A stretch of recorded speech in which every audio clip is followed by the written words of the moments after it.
Pete, thank you so much for coming on Cash Chats. This is a huge honour because you are the UK superstar in the personal finance podcasting world here. This is great.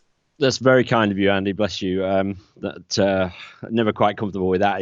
If any of that's true, it's just because I'm stupidly stubborn and keep going. So and had the fortune to start early, which is just the luck of timing. But thank you, very kind, and it's an absolute pleasure and a joy to be here. Well, and for people, I'm sure a lot of my listeners already listen to your Meaningful Money podcast, but if they don't, just can you tell us a little bit about yourself and what you do and about the show? So I'm a 22-year veteran financial advisor, fell into it like most people. I'm a Yorkshireman by birth, but married a Cornish girl. So that's why I live in Penzance now, just 10 miles from Land's End. So pretty much as far down as you can get. My wife actually is from Sennen, which is as far down as you can get. Another mile and you're at Land's End from where she was born. So I co-own and I'm managing director of a financial planning practice in Penzance called Jackson's Wealth Management, which is nearly 100 years old, as an insurance broker to local farmers and local businesses and stuff, and then became a financial advice practice as well back in the 70s. So I own a business which is older than me. I was going to say, you look far too young to be 100 years old setting up a firm. Yeah, I'm clearly not a first generation owner. So that's my day job. And that keeps me very busy. We've got 7 advisors and 7 staff, so it's a reasonable sized practice down here. But about 10 years ago, I had an itch that I wanted to scratch, which was to help more people understand how money works. Just because on the horizon at that point was a set of legislation which anybody could see with any kind of foresight would disenfranchise a huge swathe of the population from getting financial advice because of the changes. The changes were actually overwhelmingly positive, but it was law of unintended consequences that actually it led to something which has become termed the advice gap, which meant that those who most need advice were really probably unable to get it because they simply couldn't afford the fees that advisors now have to charge. So I really didn't want to just help rich people get richer. And so I thought, I wanted to combine my love of software and technology and general nerdiness with the stuff I've come to understand about finance from doing my job for so long. And just thought I literally just set up a camera in down on the prom actually in Penzance and talked to it. I did it about 7:30 in the morning so that nobody would be there because I didn't want people to think I was an idiot, and just started talking to it, shot nearly 300 videos, and then made the switch to podcasting towards the end of 2012. Really started taking it seriously in spring 2013, and now here we are, sort of 4 million downloads, and which I should pass that today, actually. The day we're recording is 4 million downloads. So it's become a bit of a monster. Never something I intended it to be, but it's still a joy, and I love getting behind the mic every week. Well, congratulations on that 4 million then when you hit it, and that's happened relatively fast compared to when you hit 3 million and then before you hit 2. Yeah, I track this stuff, you might not be surprised to hear. And so the first million, I think, took something like 5 years. And then the second million was, I think, 18 months. The third was 11 months. And this will be about 7 months now. Wow. So it's hockey sticking. But it's just momentum, isn't it? Yeah, And how the algorithms work. So the more people who are listening, the algorithms push you up the charts and stuff like that. So persistency and sort of dogged stubbornness is serving me pretty well. But thank you. Yeah, it feels like that's just a crazy number, a guy in the sort of back end of Cornwall talking about money, and that many people have downloaded the show. It's that's across about 470 episodes, mate. Yeah, but that's outstanding. It really is. I mean, we've spoken about this between ourselves before about how the UK personal finance podcasting scene has for a long time not been that large really or that diverse. There's maybe sort of half a dozen of us who have been doing it. I mean, I've been doing this for maybe 3 years, so I would kind of consider myself one of the newbies compared to yourself and some of the others, but it is growing now, isn't it? So we've seen a lot more people suddenly launch things recently, so it's an exciting place to be. Really is. And I love podcasting as a medium, and obviously we're videoing this as well, so there's a sort of extension to that with YouTube, but podcasting is a superlatively powerful medium. I think there is something unusually special about having the silky sounds of my voice and going into people's ears. It creates a connection which you wouldn't think, because you think, well, no, podcast is radio and YouTube is video. Clearly YouTube is where it's at, but podcasting gives me the opportunity to deal with something in a bit more depth than I might in the sort of classic YouTube attention span. You know, I don't know about you, but I listen to hour-long podcasts sometimes when I'm Yeah. walking the dog or cutting the grass or whatever, or driving from one place to another. So it's powerful because it can be consumed while doing other stuff, whereas you can't do that if you're reading a blog post or watching a video. Try doing that while you're driving the car. Don't try doing that. So it's powerful, and I love it. And the more voices, the better. So I'm delighted that more and more people are doing it, and it's still a relatively shallow pool. So for those who are starting, there's a real opportunity there. Yeah, and I think what's it for people, if you haven't already checked out the Meaning for Money podcast, please do. But what's great about it is, although you have kind of in-betweener episodes where you'll chat to people, you've got one with me coming up soon. Yep, looking forward to it. But you've also, generally, they're kind of nice little seasons where you tackle a subject and you can really kind of, they're bite-sized enough that you can listen to one and get something. But if you really want to binge them in one go or take them week by week, you'll really understand the topic. Yeah, I switched to a seasons format. I can't remember when now, probably 3 or 4 years ago. So the first season was not a season, 163 sort of individual episodes.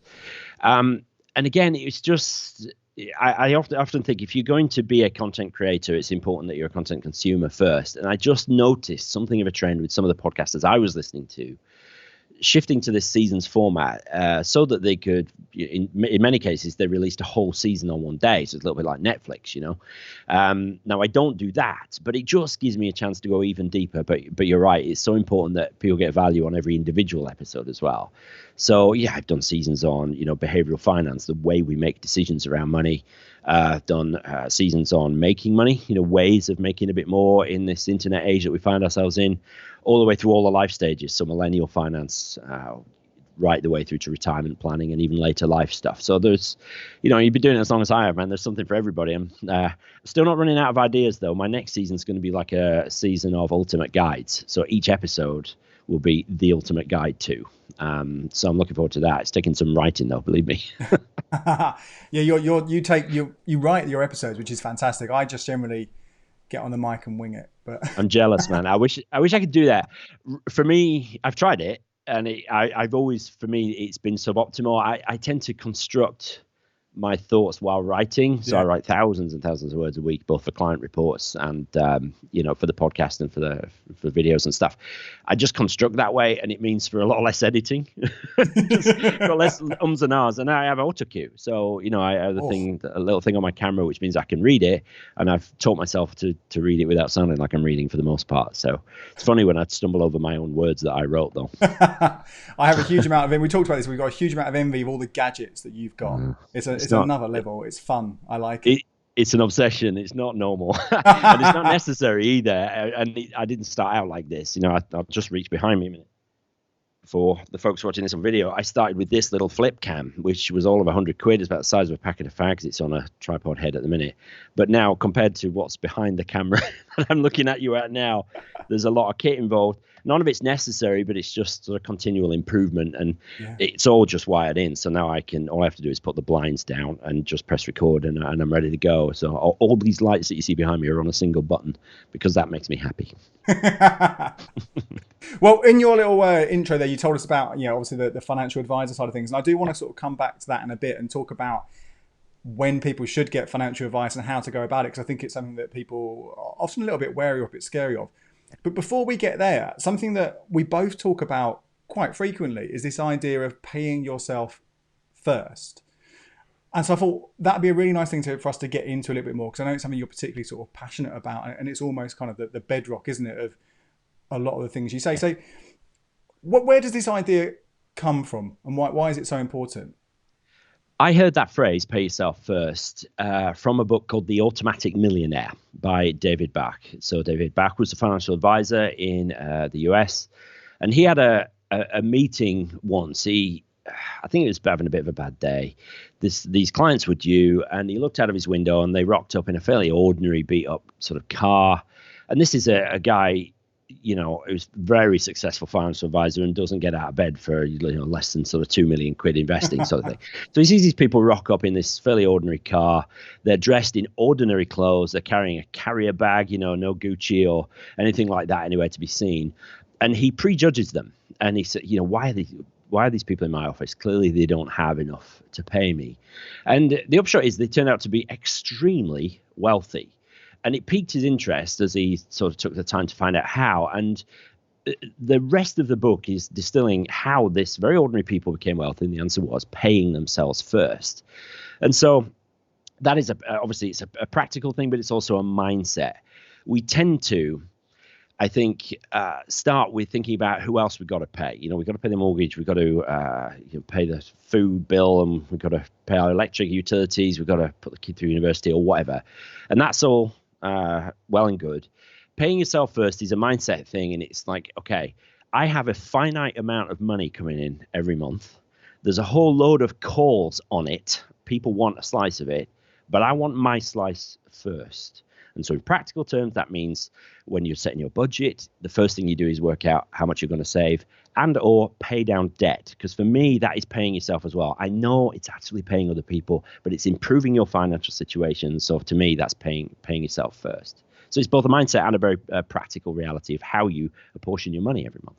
Yeah, absolutely. I mean, that sense of, clearing your debt first, it is so vital, isn't it? Because if you're putting money into savings or investments, instead of doing that, and I know people who have these pots of money sitting over here but still have the debts, it's kind of counterintuitive because you're losing out. Yeah, very much so. Debt is almost too broad a term. So there is good debt and bad debt. My personal sort of distinction of that is that good debt, and it's good in inverted commas, is low interest and used to buy stuff which appreciates. So a mortgage, therefore, would be a good debt. Generally, house prices rise. You're buying an asset. I know you're living in it. It's not paying you an income or whatever, but you are buying an asset. You are improving your net worth, and you are leveraging. You're borrowing money at low interest rates, generally, to attain that. Most of us could never save up for a house, right? No. Whereas bad debt is usually high interest and used to buy stuff which depreciates. So if you get a sort of buy now pay later deal to buy a TV, well, that TV is practically worthless the second you take it out of the box. Or high interest car finance deals, you lose a quarter of the value the second you drive off the parking lot of the garage, and you are stuck in a high interest deal. That's a bad debt. So bad debt generally should be avoided. And if you've got it already, we've all been there, and it's understandable. There's no shame in that. But it should be a priority to pay yourself first to get out of that, thereby freeing up more of your money to really pay yourself first, which is to save for the future. So good debt and bad debt, it makes no sense at all to me and I see it all the time. People get really excited about the sort of sexy stuff when it comes to personal finance, investing. I know. So it tells a lot about you if I think investing is sexy. But that's the sort of stuff that people tend to get excited about. Paying down debt is actually, it's a bit of a slog, but it's so important. It makes no sense to pay, somebody over here double-digit interest rates on your store card or whatever, and try and invest over here to somehow get more. Pay that down first, get rid of the debt first, and then throw more at the investment. I'm absolutely convinced that's true. Some others would differ. It makes no sense to me to divert your attention. I think to win with money, you've got to be focused. And so if for a time you have to focus on clearing the debt and you throw everything you can at it, you sell the kids or whatever, just to try and get enough money together to pay down the debt, and then you can switch your focus to building wealth for the future. So important. So if let's say the debts are gone, how would you recommend someone works out how much they should be paying themselves? Like you say, before the bills, before the everything else. What's the key to knowing the best way to do it? Yeah, good question. I'm not sure there's a right amount. Usually the sort of barometer for whether it's the right amount or not is if it's just slightly painful, right? So the thing about paying yourself first, the best way to do it is if you're employed, is to make sure you join your company pension scheme, right? So it's taken out of your pay. You never even see it. That's really paying yourself first. Okay. Yeah. But if you're self-employed, or if you don't have a pension scheme or whatever, which is unusual these days because the laws have changed, then you've got to decide. You sit down, you get paid, let's say on the last working day of the month, and you sit down and say, right, I have X amount. So let's call it 2,000 quid, right? I know what I spent last month on things like bills and stuff and food. And then you sort of take a look ahead and say, okay, yeah, well, we've got this wedding this month. We've got to buy a present for the happy couple, and we've got a christening and stuff like that. So take a view on everything and then just push it slightly harder. The point of paying yourself first is that none of us ever save what's left, because there isn't anything left, right? So I can't remember whose law it is, but it's expenditure rises to meet income. So the more when you sort of earn a little bit more, your cost of living goes up. It's strange how that works. But paying yourself first is saying, okay, right, I am going to choose to save 10% of my net income. So let's say it's £200 out of the 2,000. That's done, and so now you've got to budget the rest, the other 1,800, rather than looking at your thing and say, well, I could easily spend £2,000 this month. I'm not going to be able to save anything. It's completely turning it on its head and saying, I'm going to save this. Now I have to budget the rest. So I mean, you've got stuff on that. I've got stuff on budgeting. Budgeting is rocket science. It's just not sort of interesting or sexy, but it's so necessary. Yeah, it really is vital. Yeah. And I guess the keys there are also you've got to. I personally would suggest people automate things as well. Yes. But once that pay has come in, it's like, right, you know how much you can move. Have that go straight away as a standing order into your savings account until it's built up, enough that you've kind of got a nice little safety buffer there. Yeah, and what I find is if you push it slightly, so you think, okay, you look at everything, you think I can do £200 this month, make it 225. Right. Yeah. So it's just slightly sort of squeaky bum time. You think, okay, right. That means I'm going to have to be careful for the rest of the month. You do that for 2 or 3 months and you won't even notice it. The first month is always the hardest.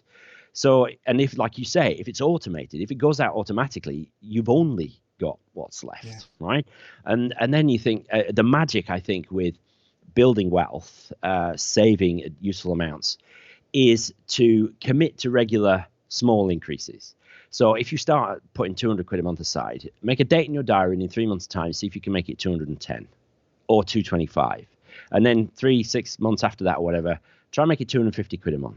And then whenever you get like a pay rise or a bonus or commission payment or whatever at work, you do some extra shifts and you've got a little bit of overtime, just commit to putting some of that away as well. Don't just blow it all. It's about being intentional. It's a word that I use all the time. It's about not sort of drifting through, but sitting down and saying, I will tell my money where to go, rather than just kind of watching it through the rearview mirror and thinking, man, I wish I'd done something about that, I think it's really interesting you say about that intentional kind of decision to make that savings go. It's a very much an awareness of where the money is going. How do you feel about some of these sort of automated apps that will kind of top up your change, or they'll analyze you, the algorithms analyze your bank account and they go, right, okay, we think you can afford X amount, because they can be pretty good at putting money aside, but you're not necessarily aware of it. It's not a conscious decision to put money into savings. I'm all for them in principle, but I wouldn't rely on them. I wouldn't let it be everything. I would let that be, a nice extra or something like that, or maybe just say, okay, because I think Get Plum is one of them, isn't it? And there are others.